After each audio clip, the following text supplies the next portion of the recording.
Are you ready? I'm ready. Pat Russo is ready. John Peckman podcast, Connecticut School, Valley of Music and Dance of Ready, and lights, overbridge, start looking. I told you this was going to be fine. You know what this is, the John Peckman podcast. If you're watching this on YouTube, like and subscribe, hit the bell. Listen, at the end of all of this, you will hear Dave tell you how you can have your very own podcast here in our lovely studio. If you are anybody a friend of mine or colleague or likewise or elsewheres or something that you want to be on the show, just hit me up and let's do it. Because I don't know who's all out there. I don't know who we're being watched by, other than the usual people that watch us all. Off to a great start. Pat Russo. Pat Russo's here. Pat Russo's here. Sorry. It's great to be here. Yeah, man. All right. So Pat Russo, Wallingford, Connecticut, which is where we're from. Mm-hmm. You're from? Yeah. More or less. Yeah. Originally? I've spent the most amount of time in my life in Wallingford. Most amount of your time in life in Wallingford. Wallingford, Connecticut is our town. And Pat Russo has been not only on the music scene playing, but is like pretty much got Wallingford on lock teaching-wise. He is the guitar teacher of Wallingford, Connecticut, right? You Started in 1988. Whoa. Yep. How long? My math is bad. How many years ago is that? 34 or so, I guess. I mean, I don't think about it, so something like that. Wow, that's crazy. Started Joe's Guitars. Yeah, yeah. All right, so we'll go back to the beginning. Yeah, so Pat Russo Music, and now has expanded, which we'll get into that. Pretty much, if you're in Wallingford and you're going to play guitar, you're going to meet Pat. Pretty much how it goes. Yeah, we've got people I taught that are coming in with their kids. Yeah, right. Now. Yeah, we're at that point. Yeah. Which is good. Yeah, no, that is good. That is good.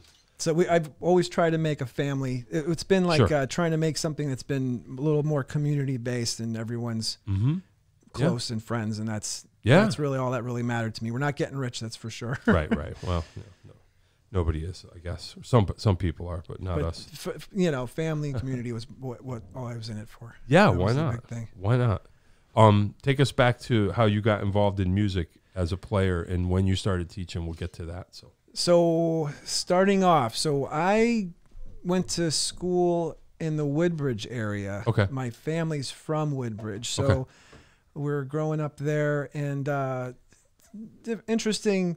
Different kinds of people in Woodbridge. You have different types of cliques and everything. And I wasn't really in the clique that was the most popular. So I was like kind of invisible, one of those kids. Sure. But I wanted to be in the popular kids. So at probably like 7th grade, I used to have my little Walkman, 6th, 7th grade, I had my little Walkman in the car, and I'd listen to like Ozzy and these tunes would be on, and I'd imagine myself playing along with it, because back then that was new. Like hard rock was really breaking. I'm like, oh, I love this. This is Motley Crue and Iron Maiden and all that. God, if I can just play like these guys, I would be popular. Everyone would love me. Yes, exactly. So I would imagine playing a concert. I would always sit there and listen to. One thing was Crazy Train. Listen to Ozzy, and I'd be like, man, one day I'm gonna have a concert. And all the kids are going to have to go during school, and I'm just going to be ripping this guitar solo. It's great. They're going to be like, we were wrong. He's cool. Yeah, exactly. That's exactly. So then you could just point at any girl, and that was it. Yeah. This fantasy, So 8th grade shows up, and I was, that's when you would go on to the high school. And I remember they had a band that came to audition for what's called Field Day. And Field Day was the last day of school, and you'd go out and all the kids would be graduating, and we just had, Sun-Kissed soda and donuts and whatever. Sure. There was a band that auditioned to play that day, and it was like January. This was January, but the show, that would be in June. So somehow the teacher let them set up right in my music class. Oh boy. Like a rock band. Yeah. And they just played. Were they from the school? Yeah, they're senior, or they're 8th graders. Yeah. And they were playing, and I never knew they played anything. They never looked like they played anything, but they were awesome. And the teacher got up and he started playing with them, and they were playing this real hard rock thing. Yeah. And I was like, my God, Did they play Crazy Train? No, but similar hard rock. Yeah. My ears were ringing. It was amazing. And then at the end, this is the craziest thing. So at the end of a song, the guitar player moved his fingers across the strings without turning the volume down, and you heard this through the amp, and I went, that thing is alive. Like, if you have a keyboard and you turn it off, I see. There's nothing. Yeah, yeah, It yeah. makes no sound. Yeah, yeah. This thing actually, you can tell, was like almost like a living It's thing. ready to make noise. That night, always live. Crazy. So I went home that night. I told my mother, I have to have a guitar. I have to have a guitar. That's she cool. went to Service Merchandise, which was like an outlet thing, and bought me a guitar. And we never really had a lot of money, so for my mother to do that, that was a weird thing. I mean, I'd ask my mom for things, and she'd be like, "Yeah, next time." Or this was like, right away. She bought me a guitar, and I started learning. And I learned that song from what I remember. Like the minute I was hunting down the notes. Yeah, yeah. And then, one thing led to another, and left Woodbridge, went to East Haven, moved to East Haven, and there was a guitar teacher, Nicky Nasco. Oh, okay. And we got to get Nicky in here. Man, his name keeps coming up. That would be that'd crazy. be a good one. Nicky and Sandy was my teacher, so I was under that system. A lot of what I do, a lot of this, how I teach the system comes from the Nicky Nasco and Sandy system.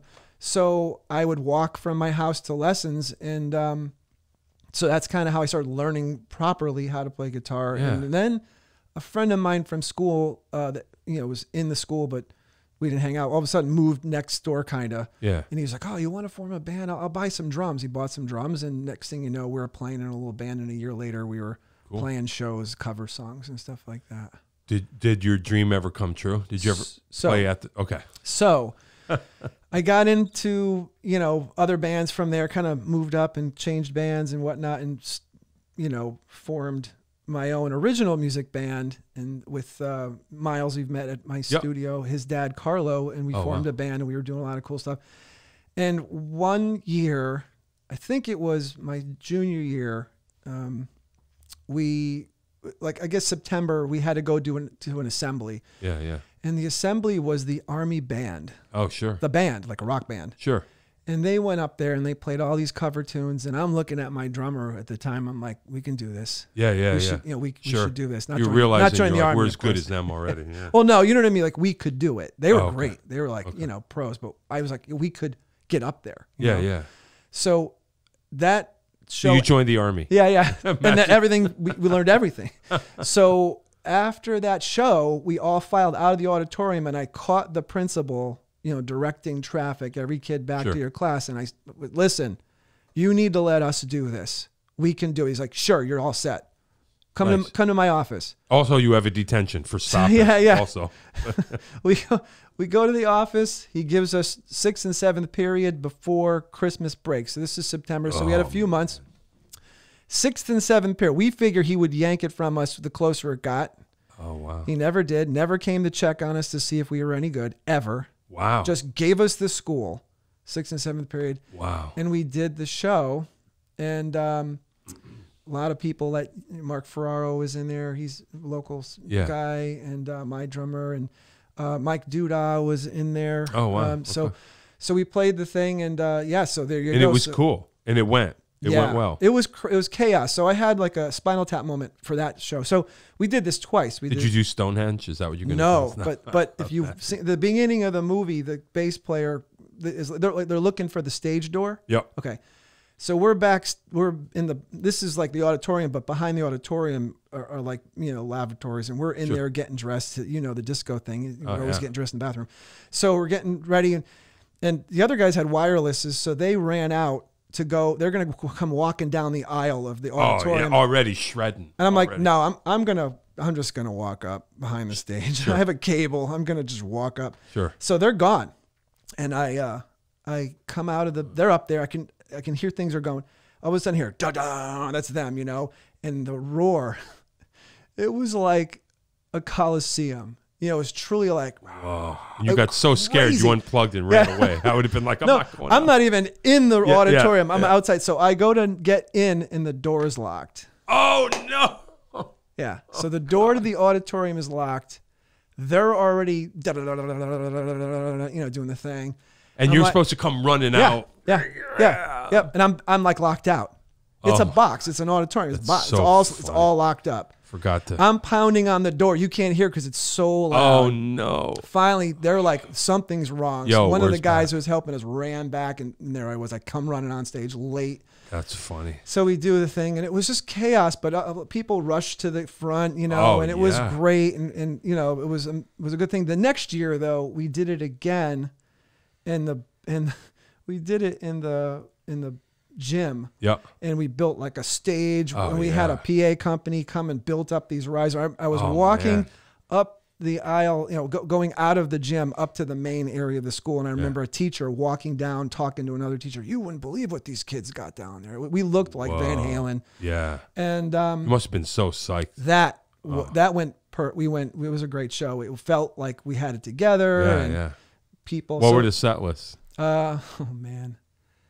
So Bon Jovi stuff. Sure. We did 2 Whitesnake tunes. We did Still of the Night by Whitesnake, which was like, you know, a classic thing. A lot of metal, Van Halen, Pink Floyd did Comfortably Numb. We did it both because that school is all Zeppelin and Pink Floyd. So East Haven, you know. Sure. You said a bad word about. There was a kid on my bus who said a bad thing about Led Zeppelin. He got beat up. Sure. Yeah. Like no joke. Yeah, you have to like Led Zeppelin. So we did that. Yeah. And so that's that. So there's that. You know, I imagined doing that, and you did it, and it happened. But it's remarkable that the principal just gave up. Like who? You don't even know what we're gonna. What if we have nothing? Interesting. Yeah. What if we have 2 songs, and then for the remainder of period 6 and 7, we're just gonna sit there and talk. Wow. But so I have to hand it to him. He really. Did you ever talk to him as an adult? Just go, dude. No, you know, it's funny. I probably should. You know what I mean? That was a big moment. I wonder what was, if he just thought, well, if you have the guts to ask, it'll keep you motivated, I guess, or yeah, it's weird. Knows? So I'm curious. Before I even played, I was a video. What was the name of this band? Nothing Serious. Nothing. Was the first, and I remember when I was a video game nerd, you know, before guitar and all that in the early days, I went to this place in Orange, a arcade called Gompers. It was like this big thing. They gave you 5 tokens for $1. That was their thing. We had one in extra Wallingford. game. Yeah, oh yeah. So there was a sign, like an ad for a band called Myth, and Myth had a record deal, and they were metal. They were on like the local college radio scene, and they were doing things. And I remember looking at them going, wow, those guys, that's like. Yeah, that's it. And the singer for Myth was the guy that sang For Nothing Serious in the second show. See what I'm saying? It's like.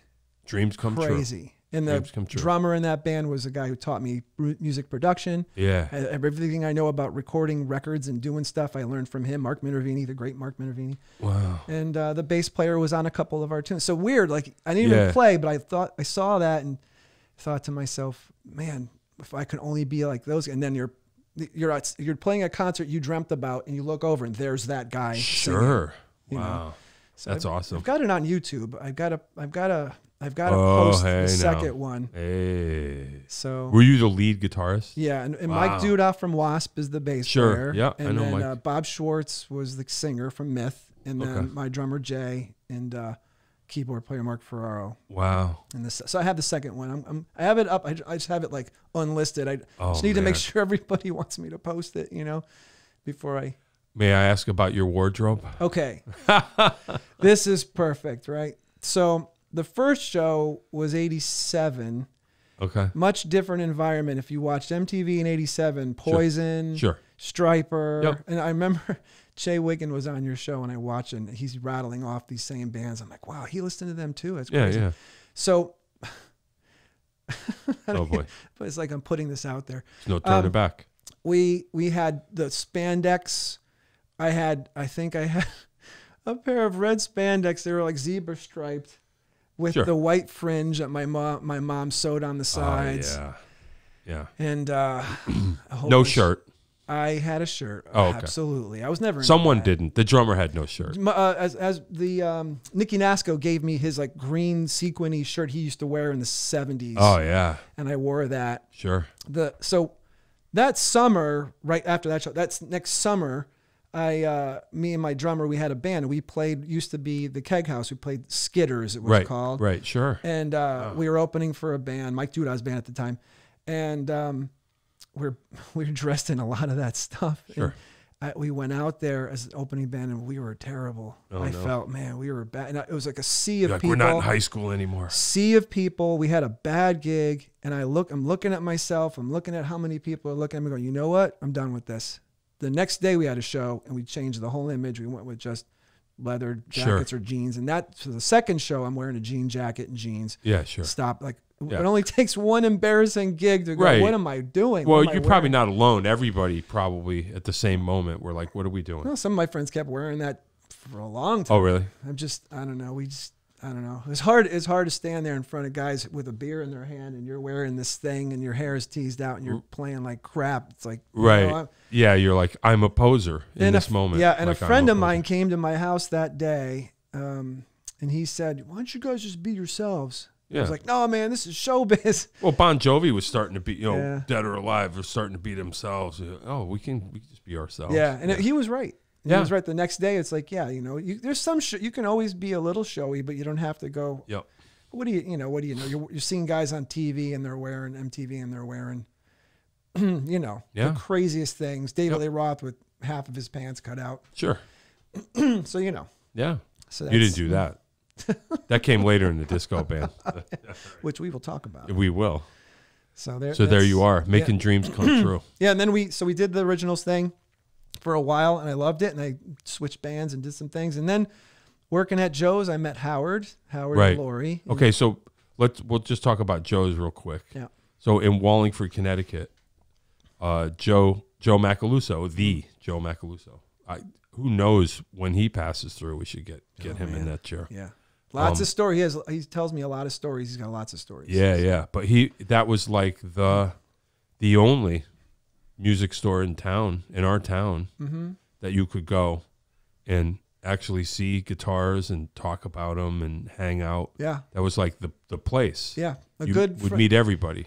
And that's how it worked for me. Yeah. And a good friend of mine, Rob Esposito. I mean, this was before Sam Ash or anything. Yeah. So it was like the mom and pop store. And everybody showed up eventually. Rob was in my band, my originals band. He told me at a practice that Joe was looking for help. Without Rob, my life would be radically different. Completely, because he said to me, Joe's looking for help. And he wasn't. No, I know. He's looking for help. Joe hired me for years. I was completely useless, totally. But he gave me a place to be and things to do. Yeah. So I went in there looking for a job, and he said no. And then the next week I went back. And I said, you still don't. Is this when he was next door to where you are now? No, I used to work there. He was in the new plaza, because I used to work for him even when he was there. Yeah. And Joe Delaney too. Yep. Right? Joe Del. So and the second time I went back, he's like, all right, you know what? Maybe. I always thought if you go back twice, if you show people you're serious about it. Sure. And I was a sales guy, and I had some really good sales moments there, and then I've had some pretty terrible ones, but I always wanted to teach. I always wanted to teach since I was 10 years old. Oh, wow. Okay. So he's like, why don't you give some guitar lessons? It wasn't even a thought in my mind that'd be open. So we did that, and next thing you know, he's like, I don't know if the sales thing's for you. I was having a hard time getting there on time. A typical 20-year-old guy in a band, rocking and like showing up late. Yeah. He didn't want to cut me. I'm sure maybe he did, but he gave me an opportunity to teach, and from there, I taught since 1988 till now. So I'm 51. So I was 18 at the time. Whoa. And I learned a lot from Joe. Yeah. There were moments where I'm sure you remember, like, I need you to go outside with this screwdriver and get up all the cigarette butts that are in the cracks and crevices. I'm like, God, man, what? Yeah. I want to be, I need you to go out and guess what I'm doing now? Yeah. When I walk in our music school, right? Yeah. You go outside and there's trash. I'm picking it up. I'm getting, and like, he taught me a lot of things that are invaluable. Yep. And we're a model. We model our place after him in the teaching method, Nikki and Sandy. It's they led the way, and now you're just trying to do what you can to keep it going. Yeah, it's killer. Yeah, no, for sure. Yeah, it was like a window that we all went through. Yeah. All of us. Yeah, so Howard, Skippy. Yep. Oh, everybody. Man. Skip, I worked at Chuck's Steakhouse in East Haven. We're going to get Skip in here. Skip was playing a gig, and I remember him because you walk in, he's like amazing. Oh, yeah. And long hair, and he's singing these John Cougar songs. And I played a couple of gigs with him too. Oh, yeah. So get this. Did you ever know this? Skip LeClaire, guitar player, great guitar player. He was like the dude in our neck of the woods. Oh, like, yeah. Nobody better. But he's my older sister's age.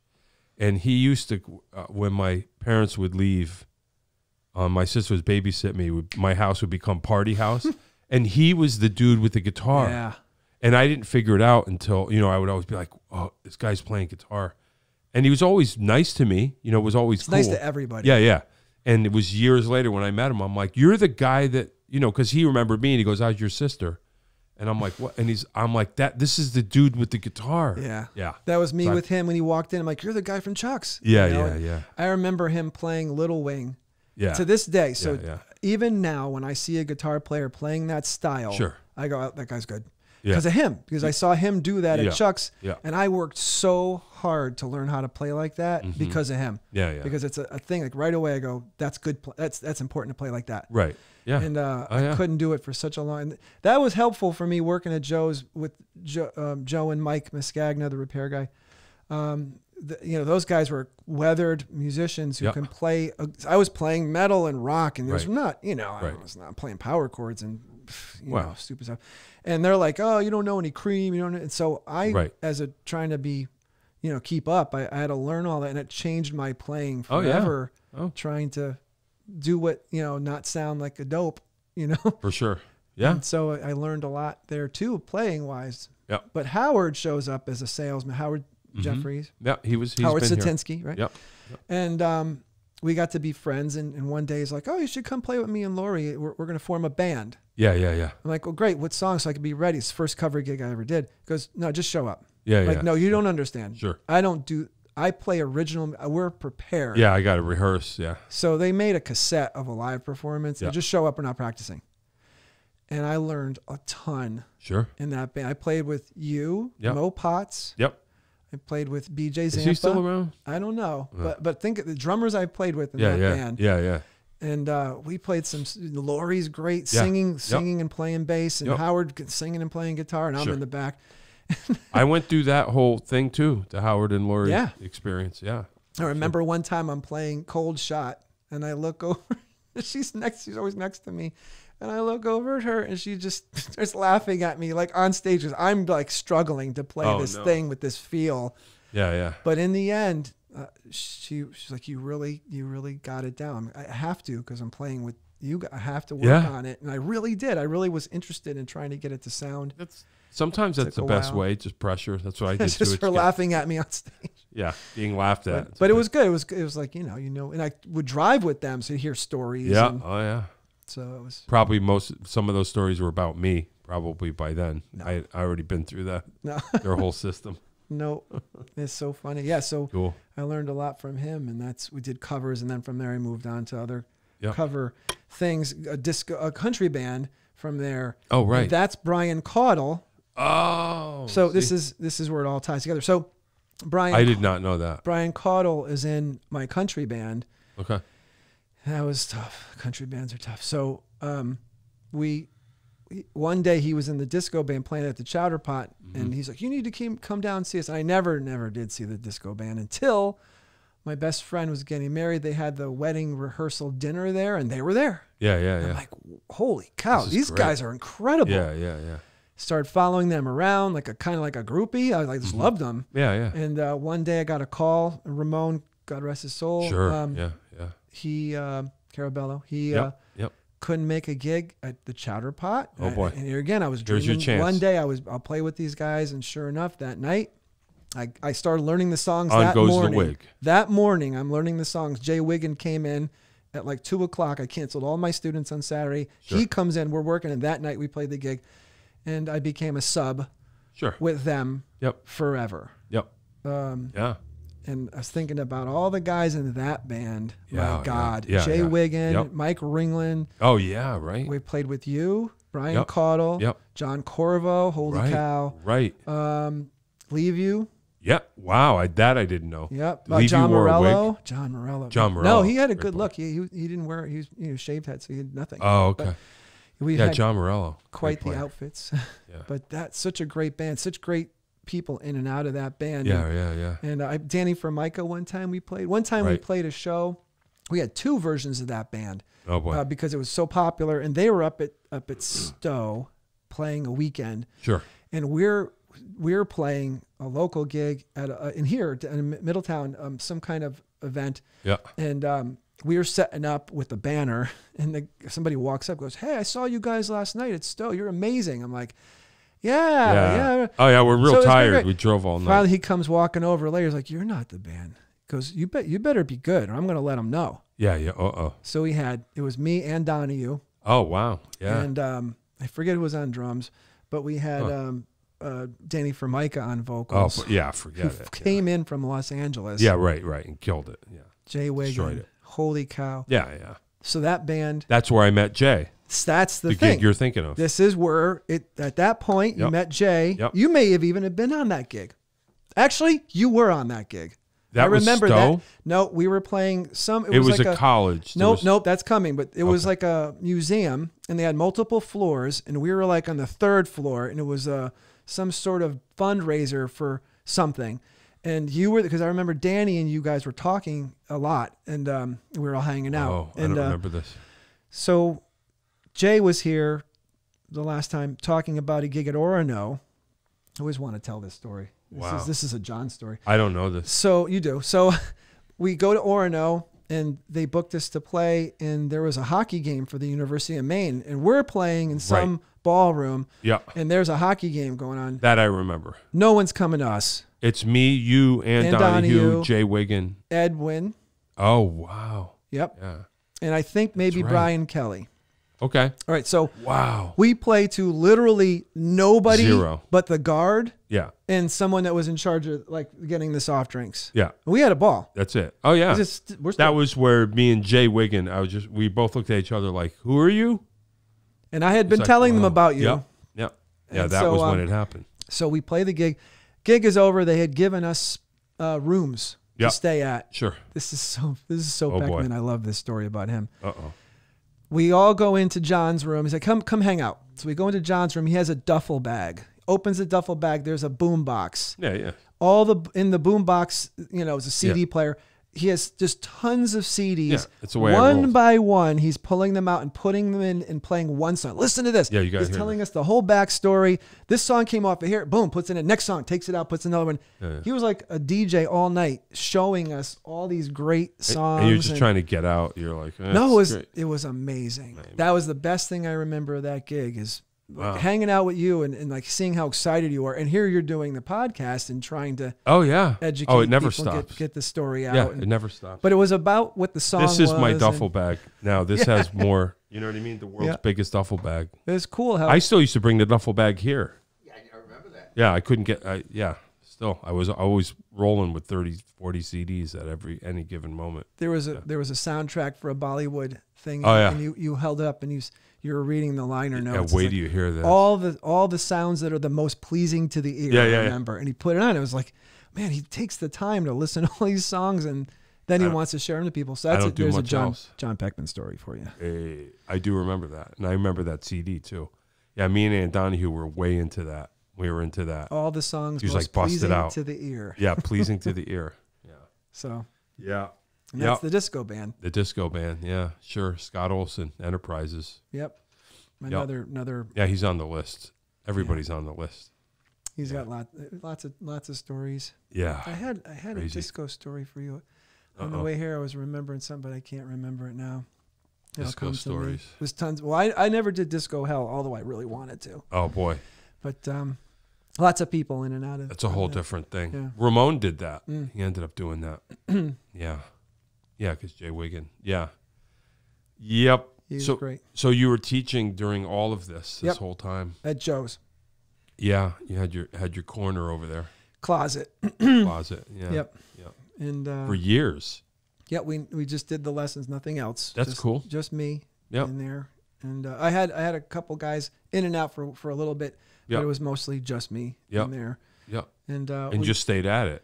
Yeah, and we ran out of space, and one day it just seemed the right thing to do to move on to a bigger space. Yeah.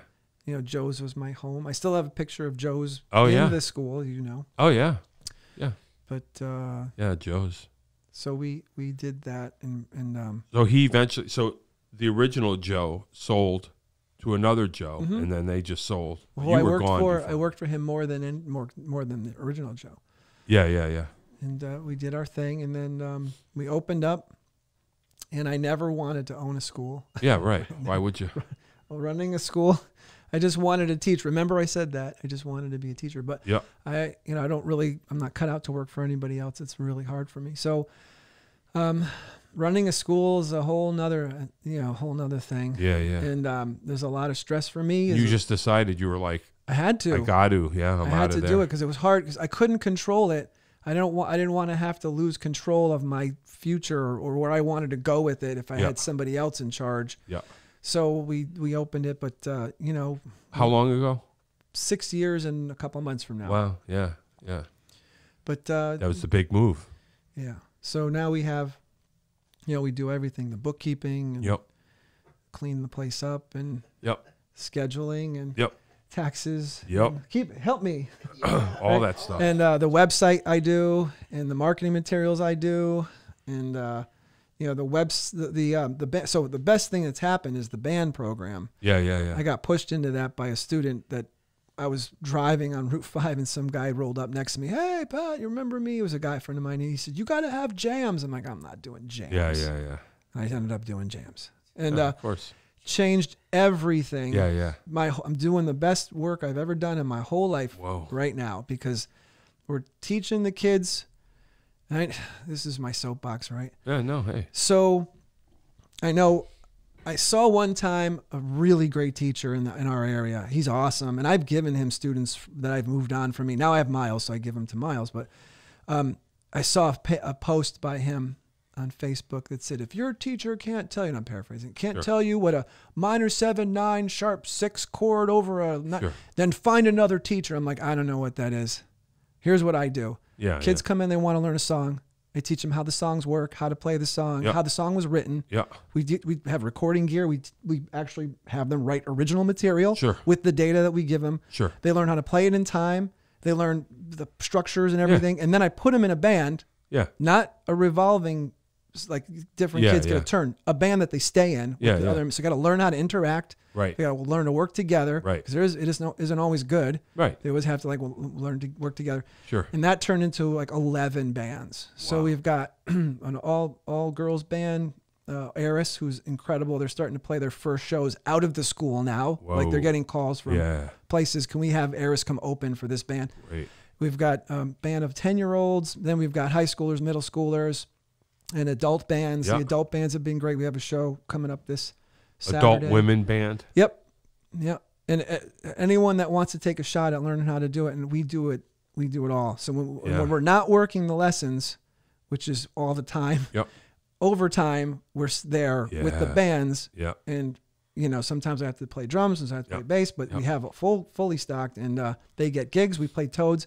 Yep. There's a video of ours on our website with the kids' first Toad show, and I was there. That was the best, awesome, probably the best professional thing that's ever happened to me ever, because there was a lot of drama that was leading up to it, and there was a lot of, oh my God, this whole thing could go bad, and I don't want a kid to go home. Yeah, right, and quit over this. Sure, and instead, it was killer. It went ridiculous. Yeah, that was killer. I remember that. And you go home like, this was the greatest day, because kids had their day and the adults had their day and the parents had their day. Toads was happy. The family, everyone was there as a family. It was if you go on our website, there's a video I made and you could see all the people. Yeah. And we had a girl that did a show like 3 months before that. It was a show at the Augusta Curtis Cultural Center. Sure. And there was like 50 people there, and she was going to go play an acoustic song, and she literally had like an attack, and she's like, I can't, she's crying, like I can't do it. So we said, don't worry about it, don't do it, but just sit and watch, you see.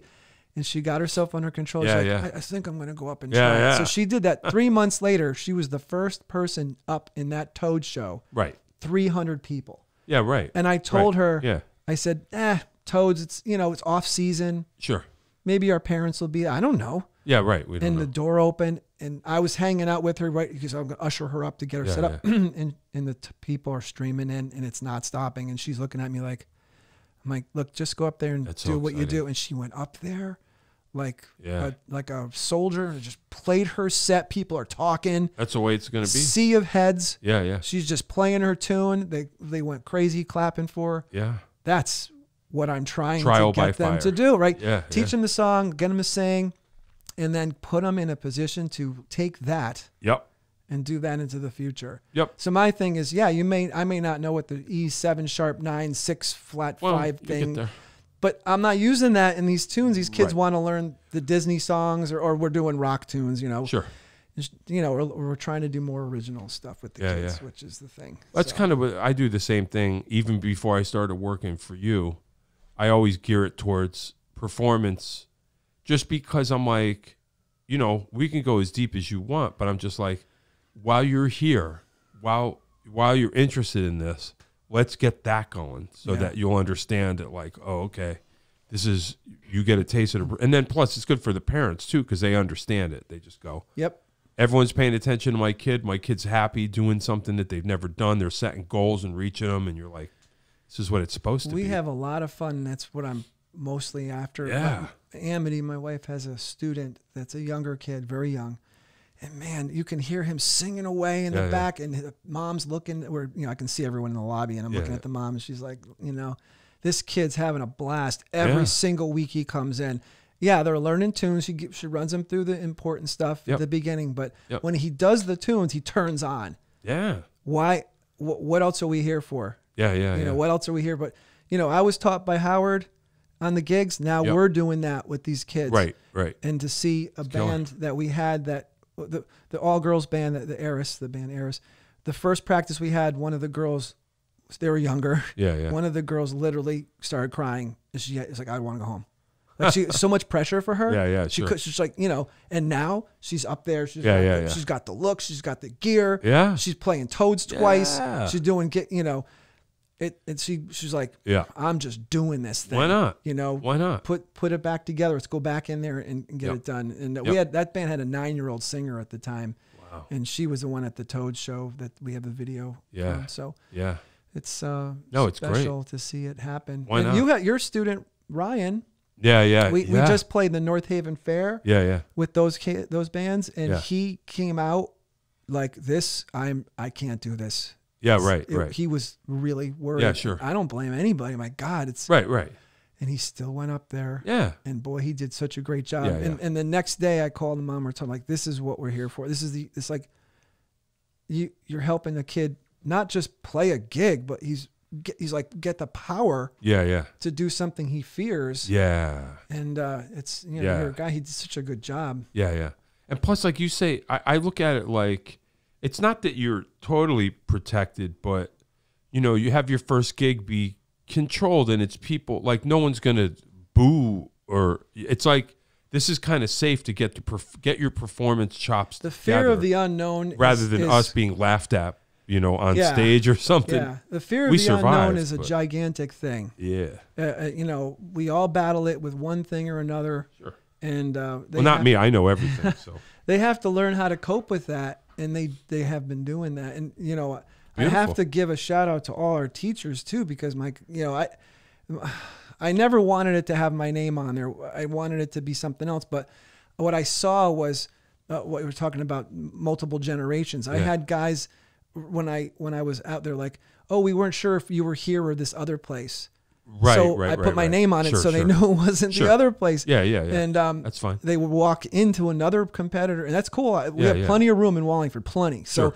but you know, if they're looking for me, I want them to find me. Yeah. So, you know, we got to put my name on it. But it should have been Pat Russo and Friends Music. That's what I wanted. It doesn't matter. And Don't worry about it. the work you're doing, the work Am's doing, Amity Wall, Yep. Miles Popola. Yeah. How many Eliel, teachers all we have? Anthony Fazzino, Yeah. Chuck. Yep. Chuck Oh yeah, Weiss, Chuck. Yeah. who's in there, and Rowan, who's Yep, been Rowan. doing it longer than all of us. Yeah. And we have other people here and there that help Killer. out too, but it's Yeah. a community. It's so years ago, before I broke free, Yeah. you know, did my own thing, which I did not want to do. But it worked out. Yeah, it was really scary for me. So Sure. I was like pushing to not do it for a long time. Sure. It was like, and a lot of people were pushing me to do it, and there's some arguments about that and on and on. And right before I had done that, the Thanksgiving prior, my wife and I went to her in-laws, and they owned a chocolate company in Buffalo, New York, represent. And so they were something. Her dad's not all that nostalgic, but that Thanksgiving he had the old those old photo pictures. What do they put them in the carousel? What's it called? Yeah. You know, it's slides. That's it, slideshow. Yeah. He's like, oh, come in the living room and we're gonna see the slideshow. And there's slide by slide. I'm seeing stuff from the chocolate. Oh, that's this person used to work at the school, and they're all arm in arm. Right. And then they'd be at the beach together. Oh yeah, they had a company picnic, and everyone's the burger. And I'm like looking at him going, that's what I want. Yeah, I want to be part of the community. That's what I want. Yeah. Like, let's move here. Let's just move here and do the chocolate thing.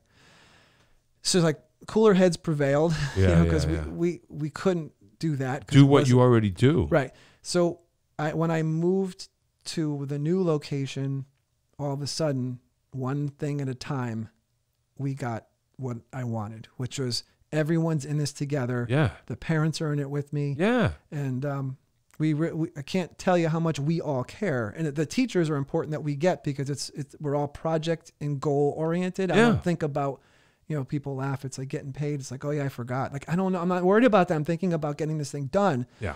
And it works. It works fine. Yeah. No, for sure. So that was the thing. I always wanted, a place where everyone felt like they were together. Yeah. Yeah. And everything feeds itself too, because it helps, because you bring me students that you're like, I'm putting a band together. I need a drummer. Get this kid going. And it's like, oh, okay, cool. So I end up with students that are part of that feeder system too. I always feel bad when I do that with you. I don't care. No, it's fun. It's great because whatever. But I teach performance. Even before I started working for you, I teach performance based. What else is there? Right. And I just hope that okay, then maybe you'll form a band. This is we have a band ready to go. So let's learn these handful of tunes, kind of get your act together and get into it. Yeah. Yeah. Definitely. So we're doing that, and we're doing that in our spare time. So we go in there 9 a.m. and we come home 10. Yeah. And it's go. But at least, again, when you see these kids do something and they're either overcoming something or doing something. I have a band right now with a kid that was at that first Toad show on the barrier. I have a picture of him on the barrier looking at me. I took the picture of all the crowd. He just happened to be there. Yeah. He's now in a band, and we're looking to get them into the Toads gig to do, to give him. Yeah. He was like, one day I'll be up there, and that's where we are. You're making those dreams come true. Like you had a dream. You had the dream. Yeah. That's beautiful. Yeah, it's the way it should be. So that's the thing with the school. Killer. So I want to thank everyone that works there and all the bands. Yeah. Well, I appreciate the opportunity too. It's great. You have it the worst. I do. Yeah, that room. The room we put. The room. Yeah. We put John. No, I always, because it's a tiny room. I've been teaching forever, and I never, because I grew up in Wallingford, I just I wasn't teaching in Wallingford, and it's kind of cool.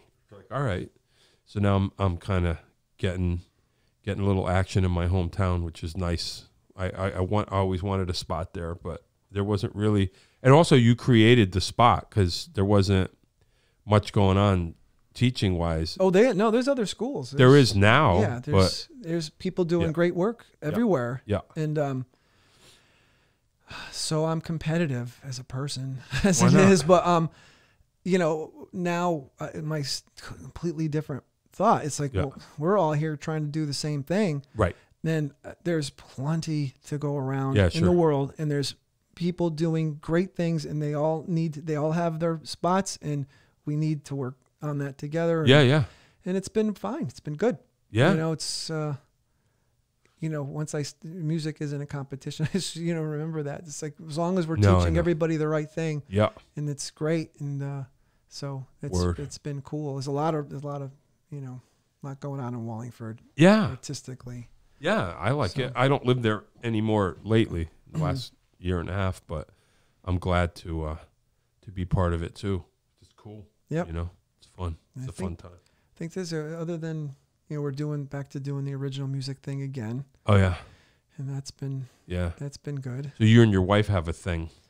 Yeah. So we started a group a long time ago, and we had different members, and somehow I'm looking for the right thing, you know, right.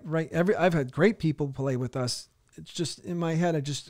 I have a thing I'm looking to try and do.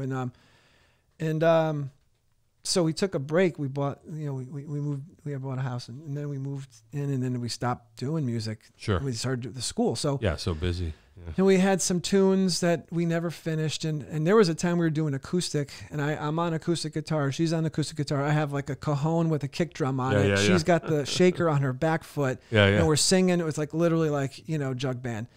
And this isn't fun. I would go home after gigs or whatever they were. I would be like, we're breaking this thing up. Oh, like, wow. This is not working. Not like, how you pictured it. And so we took it and put it away. And then COVID happened and we were home and there's 3 songs on the hard drive. And I'm thinking, well, got nothing to do all day because I was teaching a little less and had all the whole day at home. So we started working on them. And in the middle of teaching, I would build in some time for technical issues, 15 minutes in between. And as I'm doing that, I would watch some YouTube videos when I was not needing the 15 minutes. I had time to do something. And I would watch these videos. I love music production. Oh, cool. And that's besides teaching. I went to school for that. It's what I always wanted to do, work on records. So I've done that. And we had a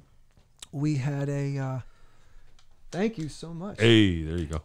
It's so good here. You guys are awesome. Hey. So I saw some things pop up from the old days. So it was the producer of Motley Crue talks about the making of Shout at the Devil, and then this producer talks about the making of, you know, David Lee Roth. And I'm intrigued by that because I want to know the inner workings. Yeah, you know? of course. So up pops the next one, which is Rat Out of the Cellar. Now I know Jay Wiggins was talking about Rat. I think for me, the sound of them is what I love. The sound of those records. They had a production value to them, and I was always interested in that. And so at the end of the interview with Beau Hill, who was the producer of that, the great Beau Hill, I found out he also did a whole bunch of stuff that I knew, like Cherry Pie, you know, all the Warren stuff, Winger, and then I think it was a Twisted Sister record. And I'm like, man, this guy's done everything. And at the end, he said, oh, you know, I still help bands. You know, I'm retired, but I still help bands out. And I'm thinking to myself, well, I listened to a bunch of these other guys and they don't seem like very approachable, you know. But this guy was so nice about everything, you know, and about what happened. And I'm like, I'm gonna write him and see if he'd mix at least what we had, because he's a work for hire. He had a company. He still has company. So I wrote him that night. I was, you know, doing nothing. I just wrote this, hey, what would you charge us to do this thing? And the next day he called, and I didn't answer because I didn't know it was him. And then I had the voicemail. I'm like, oh my God. Oh man, so it's the dude. Yeah, my guy. Like I wanted to produce like him, and Mark Minervini. I called him and talked to him. He's like, that's who he wanted to be like too. Mark was like Beau Hill, only in Connecticut. And we call him and we started talking, and one thing led to another, and he worked on our project, and he's been helping us. So we have this another dream. Yeah, it's crazy. Like, it's hard. It's hard. You know, you know, when I send him a song and he calls me back, you see the name pop up. You're like, you know, to see your thing with his name on it, and it sounds like a record, and it's been so good. So now out of that, we formed a band because, well, now I got a couple guys that are ready to go. And, and it's like all of a sudden we have a thing now, and it's just for once. We're like rolling, like, you know, things are moving, and one thing leads to another. And so he's been helping us and working on our tunes with us, and, you know, mixing, and so it's been good that respect too. So we're artistically going forward, we'll be releasing that. Unfortunately, I guess it's the timeout of the pandemic that causes you to kind of go back, and then that moves forward too. Yeah, we'll have to put a link to the thing you and I did. Oh, what did we do? We did the Boogie Oogie. We did the right, with Jay Wiggin. Yeah, it's so funny. Yeah, and then Danny Formica. We did man, the one Grease. That I want. During COVID, we did that at a distance. That was funny. And John's playing. Did you ever see that? The ending. Yeah. Well, just John's playing the tune. He's recording. You're recording with your phone. Yeah, just with my phone. And sends with one earpiece and listening to the tune, and then creating new things while the old track's still playing in his ear. Yeah, I just kept going and made up an ending, and you guys got to play to this ending. Yeah. And we used your phone track on the actual phone. Sound pretty good when you listen to it. Yeah. You know, you're listening to an iPhone recorded drum track in the room. Doesn't sound bad. And then we layered everything on top of that. Yep. Pretty good. So that's great. Half that band will be playing at the Wallingford 350th Oh, that's Jubilee right. Parade. So That's you'll be right. there. Yep. We'll be playing. Yep. Amity will be there. Yep. Scott Olson. Oh, wow. Oh, And that'll Rob be fun. Esposito, who's responsible for Yep. everything for me, he'll be there. So all the Wallingford guys and Cool. And Fred Marion from the disco band will be Oh, there nice. too. All right. Yeah. That'll be fun. So Yeah. either way, we have a record coming out, and Yep. it should be out this weekend. And Far out. so far. And I just want to have fun with it. We've been playing some gigs, and it's like good to just be out doing something other than a cover. I mean, we do the covers Sure. a lot, but it's like a different kind of pressure and different kind of feeling. And, Yep. and we're creating this thing and Yep. working on it really tough, little pieces and trying to artistically sculpt this thing. And I've got some guys that are like Miles Popola's, Sure. my old singer's son, Yeah, yeah, who's yeah. now 20 something Yeah, years yeah. old. And our drummer, Mike Riley, who used to be a guitar student Right. of mine, And then was a drum student just of mine. decided one day So he's funny. going to play. Play drums. And I said, Mike, if you play drums, you're in our band. He was working at Chili's at the time. He was waiting on us. He's like, I think about getting a drum. Like, if you're the drummer, you're playing with us. I'm already signing you up right now. Yeah. And then during COVID, he started playing. Next thing you Yeah. know, he can play. It's like, Yeah. man, in like 6 months to a year, we're playing gigs and Yeah. having fun. Yeah. So Yeah. that's Awesome. where we're at with that. So funny. These things happen. That's all I got. Hey, man, that's fine. So I guess that answers kind of what's next. You're just doing it, doing everything, Getting doing the kids, it all.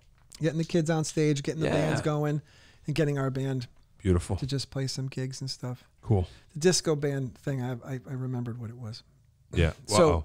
we're playing a wedding, and I love this story. So we're playing a wedding, and I'm set up next to Scott Olson, who's always a riot to play next to because he's like in the middle of a song, he's yelling the most insane things to you Oh, really? just to try and Yeah, throw yeah, you yeah, off. yeah. John Corvo, Mike Ringland, me, and Luther Johnson. Oh, yeah.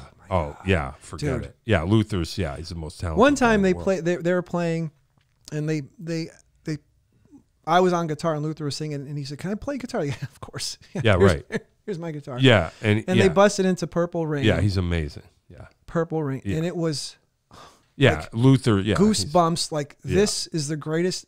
I don't know what's Yeah, going no, on. it's beyond the beyond. So we're playing a wedding, and this song was Always and Forever, Oh, yeah. and it He was probably tore that up. Yeah. he's amazing, right? Yeah, so yeah. I was that we had a lighting system. I'm looking over now. There was a moment where I didn't have to play. It was like really quiet, Sure. and I stop, and it's just Scott and him, and a little bit on the drums, and I look over, and Sonia, our singer Sonia, she's so awesome, and she was like illuminated by this lighting thing behind her. I said that'd be a good picture for them for the website. So I take my phone. It's Yeah, quiet, yeah. and he's singing the last throws of that song. Yeah. It's like, click, take the thing, and I it's quiet, put the phone down. Yeah. Right on his keyboard, and I hit the demo button with my phone. Exactly. Right in the middle Yeah, of the. it was like and Luther whips around like what? He's right in that moment. Yeah, like, yeah. dun, dun, dun, dun, dun, Yeah, dun, yeah. dun, dun, dun, dun, dun, dun. Oh, God. Holy cow! Oh. I got the picture though. Oh, It was good. that's okay. It's on their website somewhere. Oh. We've had so many moments with that Yep. band. Oh, yeah. I Mostly can only walking to the stage with the outfits. imagine. Yeah, yeah. That's- The walk of shame. Yeah. Yeah. Yep. That's what they dubbed I've it. done many a walk. Yeah. So handful of questions before we go. Mm-hmm. Are you a consistent practicer of your instrument? You probably don't need to be because it's always in your hand. No. All right. So that's I play mostly by ear. Yeah. So I've gotten in trouble with this before. So I play in so many different cover bands. I was in a band. Maybe they'll see this, and I'm sorry. So I played bass in a band, and they did a lot of 80s stuff. And I know the 80s by heart. Sure. But I work a full time. I teach 60 to 70 Sure. kids a week. Sure. And I have other things and other bands, Sure. right? So we were in this band, and the singer we had originally would send me the set list on Monday. They had 80 songs, 70 songs. They'd only do 40. So I would go over what they're going to go over. Then we switched to a good friend of mine, Carlo, who was in my rock band when I was a kid. He sang with the band instead after a while, and he didn't do it like that. He made the set list that morning before the show, which is his method. it gives me no time. I'm not going to work on 70 songs every week. Yeah. And I play by listening, and I'm playing mostly by, like, I know where it's going. Sure. So, and they let me go. They fired me. Rightfully so. Yeah. But it's just tough it was tough for me. So I do that with my wife, and we'll play cover gigs, and I'm playing tunes because I don't practice them. I just know them. Yeah. Like, you know them. And every once in a while you'll hit the clunker. And one time she was really pretty mad. She just grabbed, like, we're practicing one show we practiced. She grabbed the instrument with her hand. Don't play like that. Yeah. Never play tomorrow. It's like, all right. But I have to make the mistake. I have to work out the mistakes. Sure. And like, this goes to a 5-chord. This is a 4-chord. Oops. Okay. Got it. So no, I don't. With the Originals band, there's pieces I have to work on because we're doing double guitar-y things and trying to bring the 80s back, apparently. But, well, go ahead. So no, but I play all day. So yeah. Same thing. You know, Desert Island albums. Man, a few. Hurry up. You know, I should have thought. We got of 5 that. minutes.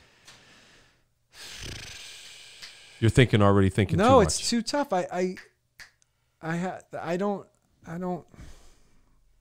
My God, I don't know. That Indian thing I played for you. That thing. Okay, so give me one or Sarah two. McLachlan, Fumbling Towards Ecstasy. Okay. I love that. That was a great a couple Till Tuesday albums. Oh, nice. Okay. The first and second one, I love all. I kind of consider them having 3 albums, right? 3 albums, and then they switched around people. But first and second album, for me. You know, on Facebook, somebody asked me. Jay's gonna laugh at this. Someone asked, you know, what your top 10 albums are. Every day you post an album. And I did that, and I explained why each one was, and you're not supposed to do that. And you can't think of one. No, I was saying, you know, I did that with the explanation as to why, and then Jay, like, killed me on it. He's like, you know, you're not supposed to give a dissertation. Oh, you're just supposed to. I don't, what do I know? So, yeah. All right. Yeah. Yeah, I know, production-wise, you know, I take things from everything, so... You know, the Rat records were production-wise, but Queensryche was a big influence for me. Yeah, so Rage for Order, because the production on that was so well done. Yeah. But I kind of go through a lot of different... Stevie Ray. Yeah, sure. Couldn't Stand the Weather. Yep. For sure. Yep. Man, it's tough. It's tough now to think of it on the spot. I should have thought about it. Desert Island food. Macaroni and cheese and ice cream. Wow. Kraft out of the box. I'm a junkie. I'll eat anything like that. Oh, Doesn't really? matter. Remember Prince used to make a 45-cent box of macaroni and cheese. I'd eat that too. Really? Yeah. I tell people I'd probably eat it every single day if I could, but I don't at all because I would put on. Yeah, don't do that. I did that for a little bit and I put 50 pounds on. Whoa. So that took a while. The craft years, we call those. Yeah. The craft year. When I was a kid in my first Originals band, we were called Street. We had it was the leather jackets and the denim era. Yeah, sure. We had a lady come in from WNHU, which was the college radio station, and they had a metal night, and she came in to do a video thing, it was like a MTV thing, but for the school. Sure. And we were supposed to do the cut scenes in between, and we shot it at some lake. It was dumb. And then we were leaving, and we were like, "Oh, we're just gonna make some macaroni and cheese." She goes, "Wait a minute.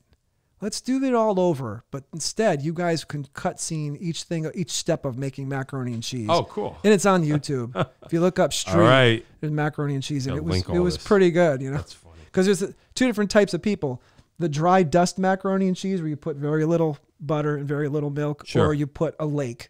I'm more of the first. I like less. Yeah. So what are you for that? Are you macaroni and cheese lake at the bottom, or I'm not a mac and cheese guy. Maybe you guys can do that in the comments below. Comments below. They always do that with these podcasts. Yeah, right. Just say what's your favorite, dry dust or my mom lake makes of milk the real. I grew up with the real baked with stewed tomatoes. The whole for real. My God. I never ate it out of a box. I'd be like, "You're eating that out of a box?" My mom, it was for real. But yeah, whatever.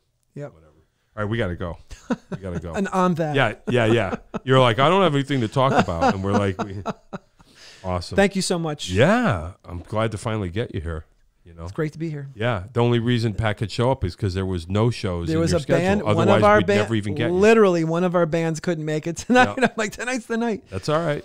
Glad to have you here. You know, talk about Wallingford. Yeah. In the day. Yeah, man. back in the day. And my spandex pants with the fringe. Oh man, bring it back. Oh my God. Bring it back. Do those exist? No, I gave them to my cousin. Oh, good. Who ended up doing that. Crazy. John Peckman Podcast.